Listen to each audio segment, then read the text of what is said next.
کسی بچی کو جنسی زیادتی کا نشانہ بنا سکتے ہیں، یہ منشیات اسمگل کر سکتے ہیں، یہ وہاں پر پوست کی فصل کر سکتے ہیں، یہ شراب کی اسمگلنگ کر سکتے ہیں، یہ اسلحے کی اسمگلنگ کر سکتے ہیں، یہ سمندر کے ذریعے اسمگلنگ کر سکتے ہیں، یہ تیل کی اسمگلنگ کر سکتے ہیں۔ یہ سب کچھ، ہر وہ ناجائز کام جو عام شہری نہیں کر سکتا، وہ ریاست ان ڈیتھ اسکواڈ کے ذریعے سے کرواتی ہے۔ اب یہ بات انتہائی افسوسناک ہے کہ پچھلے کچھ دنوں میں آپ نے دیکھا ہوگا کہ پنجگور میں 25 جوانوں کو چن کر جبری گمشدگی کا نشانہ بنایا گیا اور پھر ان کو مار دیا گیا۔ اور پچھلے 3 ماہ کی اگر ہم بات کریں تو بلوچستان میں تقریباً 300 سے زائد بلوچوں کا ماورائے عدالت قتل کیا جا چکا ہے، جبکہ سوراب اور بارکھان میں بھی فورسز پر حملے ہوئے ہیں اور وہاں سے بھی ہلاکتوں کی اطلاعات موصول ہو رہی ہیں۔ اور یہ بھی اطلاعات موصول ہو رہی ہیں کہ جو ان کے ڈیتھ اسکواڈ کے ریسکیو کے لیے 14 گاڑیاں آ رہی تھیں، ان 14 گاڑیوں کو بھی جو ہے وہ نشانہ بنایا گیا۔ لیکن افسوسناک بات یہ ہے کہ ڈیتھ اسکواڈ، اب پاکستان پیپلز پارٹی بھی بلوچستان میں ڈیتھ اسکواڈ بن گئی ہے۔ پیپلز پارٹی کا کردار اب بلوچستان میں ڈیتھ اسکواڈ سے زیادہ نہیں ہے یہاں، کیونکہ آپ نے دیکھا ہوگا کہ نواب اختر مینگل نے جس نشست NA 256 خزدار سے استعفیٰ دیا تھا، وہاں سے بدنام زمانہ قاتل اور ڈیتھ اسکواڈ کا سرغنہ اور جو ہے وہ جہادی تنظیموں کا قاتل شفیق مینگل، اس کو ٹکٹ دے دی گئی۔ تو اس حوالے سے وہاں سے پارٹی کے ایک مقامی رہنما ہے آغا شکیل، انہوں نے آزاد امیدوار کے طور پر الیکشن لڑنے کے حوالے سے جب فیصلہ کیا اور کاغذات نامزدگی جمع کروائے تو پاکستان پیپلز پارٹی نے اس کو شوکاز جاری کر دیا، کیونکہ بلوچستان میں باقاعدہ پاکستان پیپلز پارٹی ایک ڈیتھ اسکواڈ کی شکل اختیار کرتی جا رہی ہے، کر چکی ہے، کیونکہ جس انداز میں بلوچوں کا قتل عام ہو رہا ہے یہ کوئی مذاق تھوڑی نہ ہے۔ اور اسی طرح پھر ایک اور چیز بھی ہوئی ہے کہ 3 نوجوان ہیں، مسلم ولد استاد نصیر احمد، احسان ولد نجم الدین اور عطا اللہ ولد فقیر محمد کو جو ہے وہ پنجگور سے جبری طور پر حراست میں لینے کے بعد انہیں جبری گمشدگی کا نشانہ بھی بنایا گیا ہے۔ تو جس طرح میں نے آپ سے ابتدا میں بات کی تھی کہ اہداف کے حوالے سے کہ کیا اب حکومت نے یقیناً اگر بیرک گولڈ کی طرف سے جو منصوبہ ہے جو ریکارڈنگ کا، اگر اس کو وائنڈ اپ کر دیتا ہے تو پھر جو تھوڑی بہت امید ہے پاکستان کو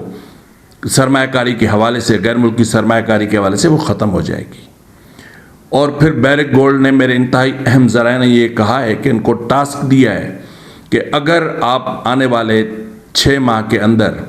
بلوچستان میں امن قائم نہیں کر سکتے تو بیرک گولڈ بلوچستان سے اپنا وائنڈ اپ کرے گی۔ جس طرح میں نے آپ سے ابتدا میں بات کی تھی کہ یہ جو فیصلے ہوتے ہیں نا، یا یہ جو بات چیت ہوتی ہے، یہ کارپوریٹ لینگویج جو استعمال کی جاتی ہے، میں نے کہا نا کہ اس وقت جتنے بھی مائننگ انڈسٹریز جو ہے وہ ریکارڈنگ کی طرف اس کا پروجیکٹ اور بیرک گولڈ کی طرف دیکھ رہے ہیں کہ وہ فائنل فیصلہ کیا کرتے ہیں۔ تو اس حوالے سے ریاست نے یہ فیصلہ کیا ہے، اپنا ہدف مقرر کیا کہ آنے والے 6 ماہ کے اندر بلوچستان کو مکمل طور پر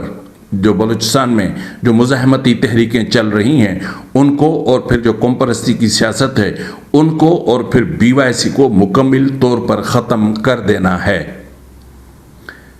اور دوسری طرف جو بلوچ آزادی پسند جنگجو ہیں انہوں نے بھی یہ طے کر لیا ہے کہ مزاحمت کے بغیر اب کوئی چارہ نہیں ہے، کیونکہ ایک طرف سفارتی محاذ پر ان کو کامیابی ملی ہے، دوسرا ہیروف 2 میں ان کو کامیابی ملی، اور پھر جو یرغمالی اہلکار تھے ان کی آزادی کے حوالے سے BLA کو بہت بڑی کامیابی ملی۔ اور یہ سب چیزیں اگر آپ ملا لیں تو اس وقت بلوچستان میں ریاست کے پاؤں اکھڑ چکے ہیں۔ تو اس لیے ریاست ڈیتھ اسکواڈ کا سہارا لے رہی تھی، اور پھر جو درجنوں انہوں نے جعلی NGOs کے نام پر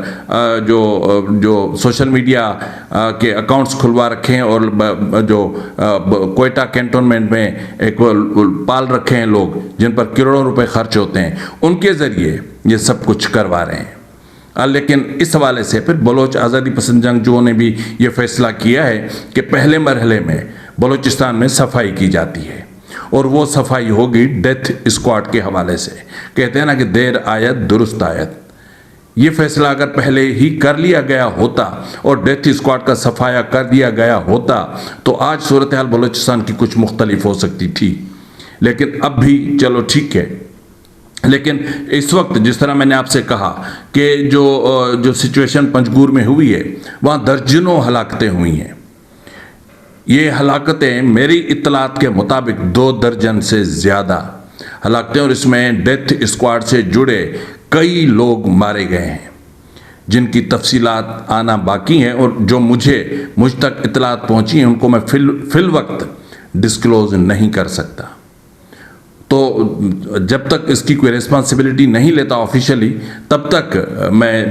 بی ایل اے کا تو میں نے نام لے لیا ہے، لیکن مجھے یہ بھی نہیں لینا چاہیے تھا۔ تو اب دیکھنا یہ ہے کہ یہ اس کی آفیشلی ریسپانسبلٹی کون لیتا ہے، اور پھر آفیشل فگر کتنا آتا ہے، اور جو آفیشل فگر آئے گا وہ آپ سب کو چونکا دے گا، اور یہ فگر وہ ہوگا جو بلوچستان میں ڈیتھ اسکواڈ کے جو کارندے ہیں ان کے دلوں کو دہلا دے گا۔ فی الوقت کے لیے اتنا ہی، ملتا ہے اگلے پروگرام میں، تب تک اجازت دیجیے، فی امان اللہ۔